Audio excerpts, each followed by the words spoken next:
Los eczemas exógenos son inflamaciones cutáneas producidas por agentes externos. Generalmente la piel del paciente es una piel completamente sana, sin ninguna predisposición a padecer inflamación cutánea, pero el agente exógeno produce un efecto inflamatorio, con lo cual al final se va a producir una esponjiosis cuyo resultado clínico es la aparición de un eczema, es decir, una placa eritematosa descamativa muy pruriginosa. Los eczemas exógenos se dividen en dos tipos. En primer lugar, eczemas exógenos irritativos y en segundo lugar, eczema exógeno alérgico. ¿Por qué se diferencian? El eczema irritativo se produce porque la propia sustancia irrita la piel, es decir, desde la primera aplicación de la sustancia externa en nuestra piel se va a producir inflamación. Sin embargo, el eczema alérgico necesita una serie de sensibilizaciones para que el producto produzca alergia en la piel, es decir, hasta que la piel tiene su reacción alérgica, el paciente va a necesitar contacto con esta sustancia una semana o varias semanas y después se produce la reacción alérgica en la piel y producirá el eczema. Otra forma de diferenciar un eczema irritativo de un eczema alérgico es la zona donde se produce el eczema.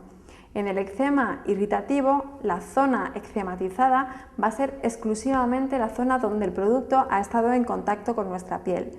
Sin embargo, en el eczema exógeno alérgico, la sustancia puede que haya estado en contacto con una pequeña zona de nuestra piel, sin embargo el eczema lo podemos ver diseminado por todo el cuerpo.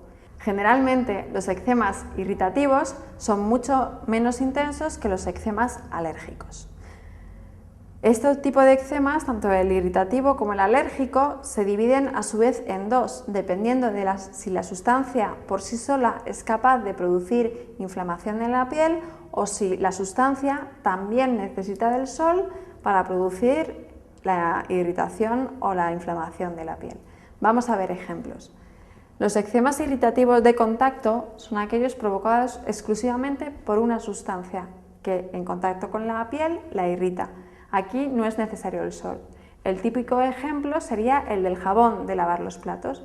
Hay pacientes que no utilizan guantes para lavar los platos y por lo tanto, desde el primer momento en que están lavando con un jabón que les irrita, les va a producir clínica. Y si nosotros observamos las manos de ese paciente, solamente va a haber clínica allí donde el jabón ha estado en contacto con las manos.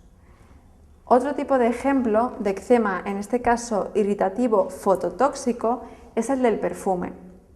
Cuando un paciente se echa perfume pero luego se tapa y le da el sol, a este paciente no le pasa nada. Sin embargo, cuando el paciente se echa perfume y después se expone al sol, desde el primer momento que se está exponiendo al sol, después de haberse echado el perfume, le puede aparecer un eczema fototóxico. Aquí es necesario el sol para producir el eczema. Y lo que veremos es que desde el primer momento en que el paciente se echa el perfume y se expone al sol, van a aparecer unas placas eritematosas descamativas que dibujan perfectamente el sitio donde el paciente se ha echado el perfume, porque son eczemas que están localizados en donde el producto irrita la piel. Vamos ahora con los eczemas alérgicos. El eczema alérgico de contacto más frecuente es el eczema al níquel. En este eczema se necesita una sensibilización. ¿Vale? Por ejemplo, un paciente que se compra unos pendientes en cuya composición hay níquel. Desde el primer momento que se pone el pendiente, a ese paciente no le pasa nada, pero sin embargo, si se pone todos los días el pendiente, a la semana comenzará con prurito en las orejas. Y si todavía se lo sigue poniendo, a las semanas de haber aparecido el prurito en las orejas, aparecerán placas eritematosas y descamativas de eczema por todo el cuerpo. Es decir, que ese paciente se ha sensibilizado al níquel que tiene sus pendientes y por lo tanto durante la primera semana no ha pasado nada, durante la segunda ha presentado un eczema en el lugar de contacto y a la tercera semana el eczema se ha diseminado.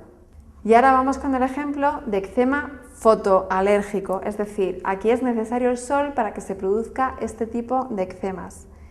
El ejemplo más sencillo es el de las sulfamidas.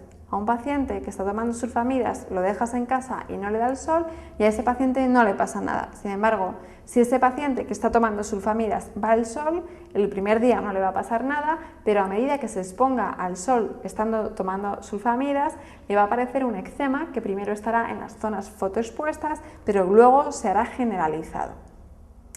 ¿Cuál va a ser el tratamiento de estos eczemas, tanto irritativos como alérgicos? Pues fundamental, eliminar la causa que los está desencadenando. Y otra opción terapéutica que tenemos que dar en estos pacientes es un antiinflamatorio. El de elección, los corticoides, que se pueden dar tópicos cuando el eczema sea poco intenso o se pueden dar de manera oral cuando el eczema ya sea muy intenso.